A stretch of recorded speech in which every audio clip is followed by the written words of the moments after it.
as far as just who I would want to take, I mean, John, I'm with you. I would be a little hesitant just given the recent news with Joe, but at the same time, um, if you got your guy and he's a pitcher, like I think you go with best player available after all the evaluations and what your scouting team wants to do. I mean, whoever the team has marked as that top tier guy, regardless of position, I think that you just have to go for it.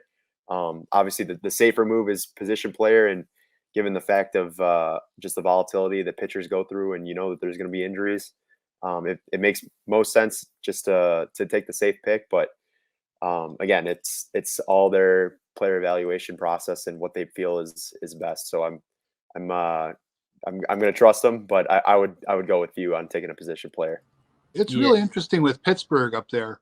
They've been known to throw some real curveballs over the years, you know, and not necessarily they'll swing a financial deal like they did with Henry Davis, first overall that time, and really kind of upset the apple cart for the rest, you know, a trickle down effect on the rest of the draft. So that's where my hope is that Dylan Cruz could somehow just boom fall into the Tigers' lap out of nowhere.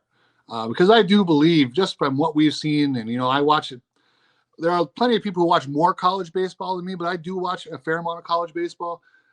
That guy looks like a stud. I mean, there's no question about it. If he's wearing Old English D, I think we're going to be happy.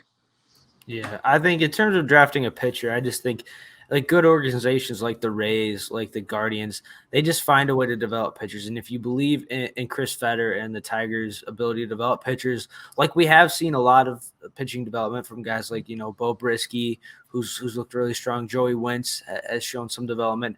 I just think you can find pitchers in the later rounds. It's kind of like the NFL. You can find running backs in that second, you know, third, fourth round. I kind of feel that way about pitchers. But for me, if there's a position player that you think is generational, or, you know, has a perennial all-star potential, you take him. You know, we've seen guys like Chris Bryant, Carlos Correa, Bryce Harper at the top of the draft.